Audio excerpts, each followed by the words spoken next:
My name is Melissa Stept, and I'm the Marcom Manager here at Cardiolog Analytics.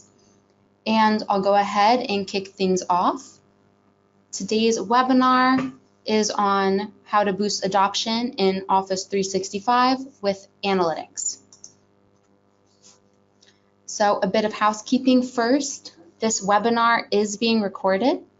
If you want to share this with a colleague, we'll go ahead and send an email with the recording after today's session.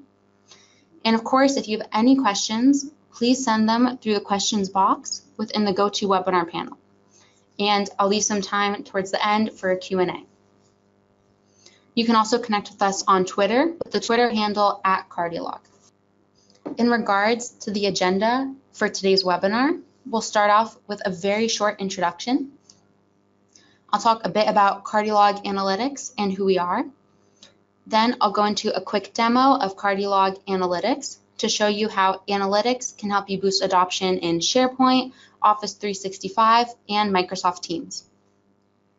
We'll then discuss tips and tricks to boost adoption in your portal, because as we know, Office 365 is only as powerful and capable as the number of people using and contributing to it. At the end, we'll be doing a Q&A, so again, please feel free to send your questions throughout the course of the presentation. So I'll start off with a brief introduction. Cardiolog Analytics has been around for about 14 years now, since 2005, and we're based out of Boston. Over the past 14 years, we focused on web analytics designed for SharePoint and now Office 365 and Teams. Our flagship solution is Cardiolog Analytics, and it's built specifically for internal platforms, including all versions of SharePoint up to 2019, as well as SharePoint Online and Office 365. And we can also track third-party tools like Yammer, Teams, CRM tools, and the like. And our solution is available both on-prem and as a SaaS version based on Power BI. So just a little bit about our vision as a company. We've been working with our customers for over 14 years, and this slide shows our evolution. Our goal is to help our customers constantly improve SharePoint based on how it's being used. So there are three main pillars that we talk to customers about. The first pillar is monitoring activity, which is tracking the usage within SharePoint with in-depth intranet analytics, insights, and usage reports. Our customers realize that understanding usage analytics is often simply not enough. They wanted a way to take action based on the insights gained from monitoring their portal usage. And because of that, our second pillar here is engaging users, asking them what their needs are, what their pain points are, and what's not working for them. And then finally, the most important pillar is enhance. We want to make sure we're constantly improving SharePoint based on those two pillars. The idea is to have actionable metrics, which will allow us to constantly make SharePoint better for our users. And now I'll go over a brief overview of our various analytics and employee engagement solutions. Our flagship product is Cardiolog Analytics, and this is available both as an on-prem and as a SaaS solution. We'll delve into how analytics can help you boost adoption throughout the rest of this webinar. Gamify is a SharePoint-based gamification service which encourages users to take action in the portal, ultimately increasing SharePoint adoption. And finally, we have Cardiolog Engage, a great interactive solution for sending internal communication campaigns across the SharePoint portal and engaging with your users.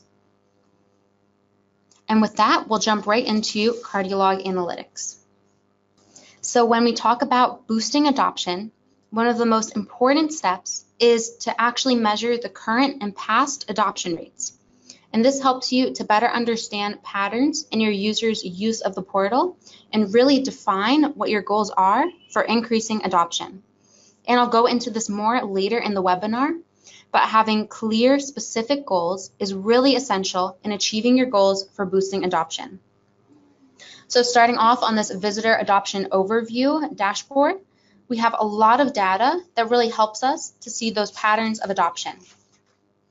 And we'll start off with this bar graph here, which shows us the number of active users out of your total number of users, which gives us a really good start to see the proportion of our users who are active and gives you a better idea of how much support or training you may need to do. To the right, we can see the average length of visit, which helps us understand how much time people are spending in the portal, as well as the average depth of visit and bounce rate. So we can really see here how deep your users are going into the portal. And this can be a great insight. So for example, if you see that there's an average page depth of only 1 page per visit, we know that we may need to make some changes to content there.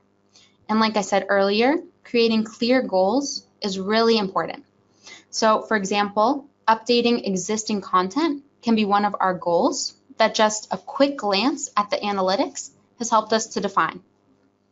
And what's really nice is right now we're seeing an overview with a lot of data, but we can also filter this to see data during a specific time period, whether that's by quarter or by month. So I'll click on Q1 just so you can see.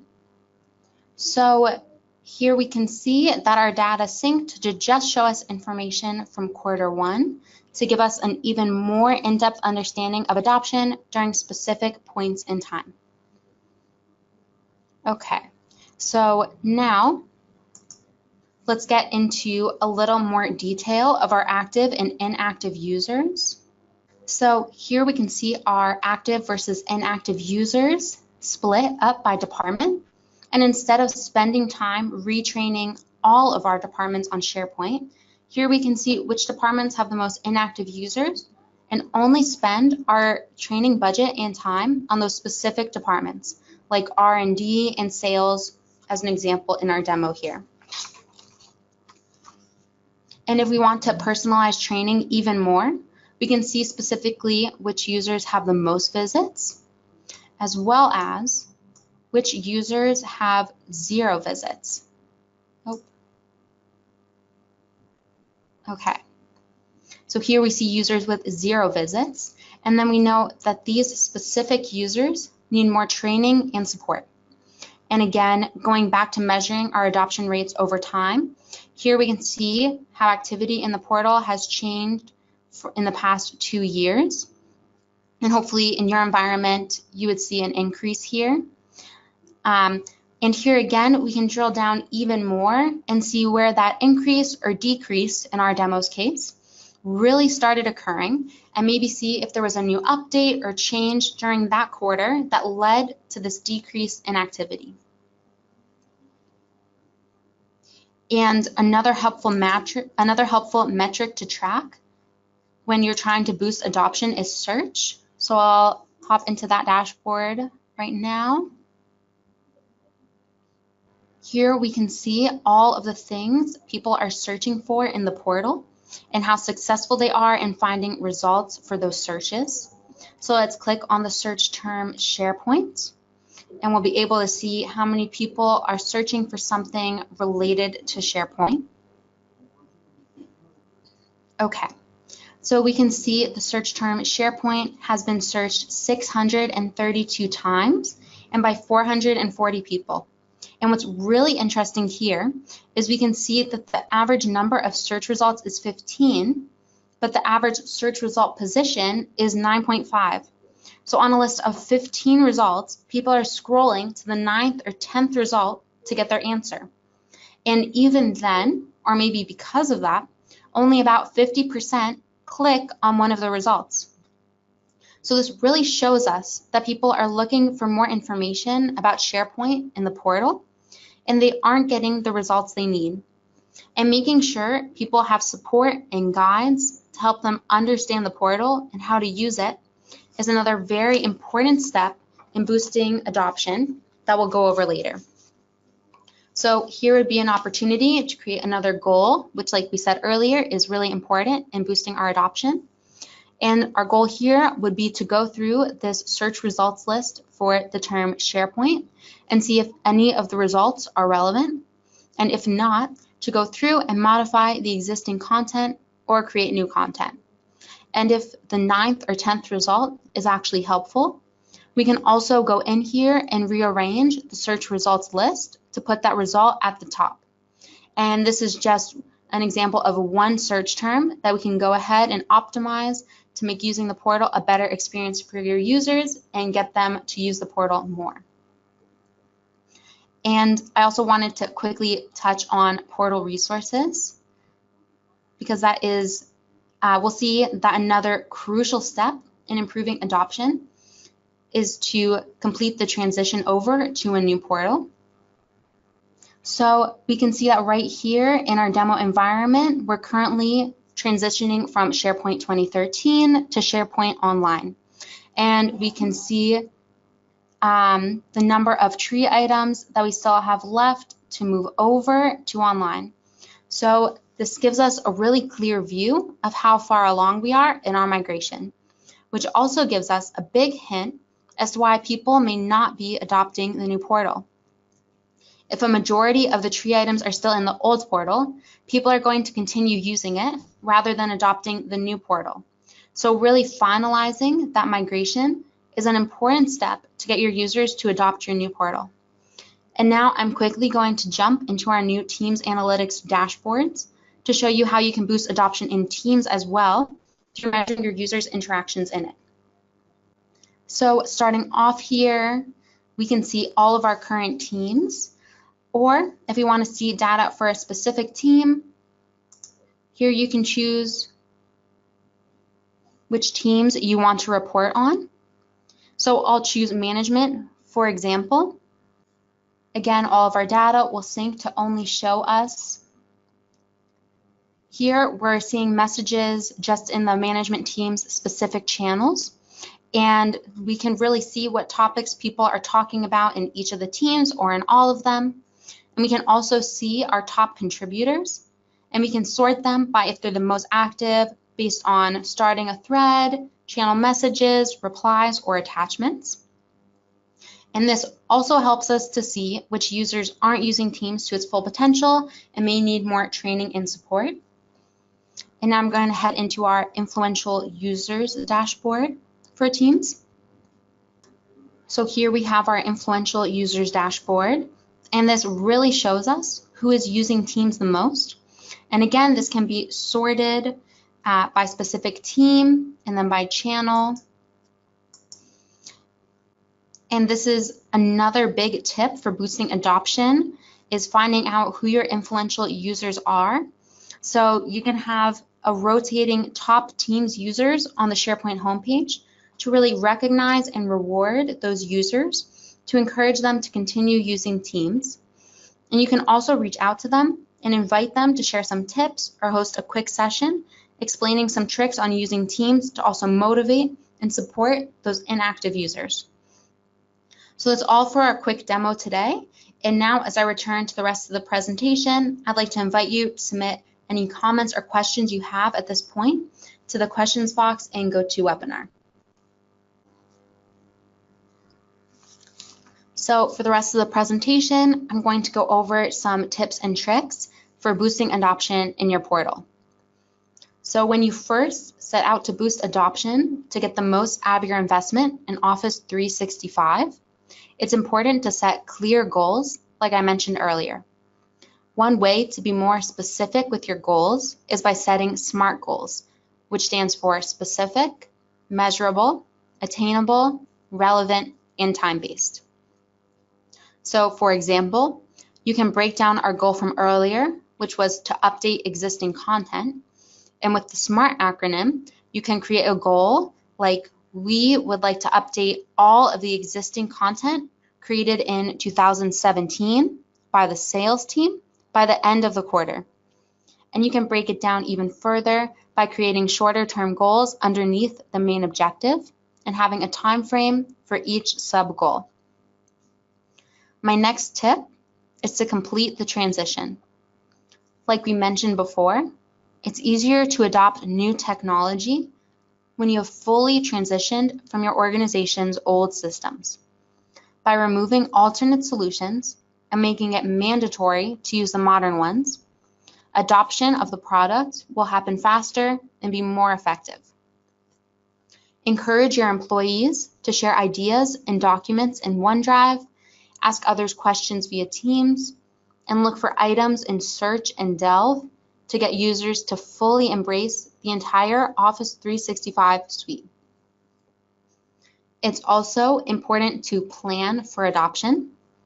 Microsoft provides many resources to help you get the most out of Office 365, including scenarios, how to inspire people to use technology in new ways, methodology, templates and best practices, communities, where you can learn from your peers and adoption experts, and resources, which help you get new ideas from other customer stories about how they use Office 365.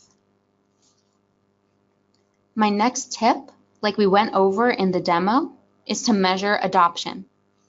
Value is assessed best by measuring usage and adoption. Once you have that information, you'll be able to make changes accordingly.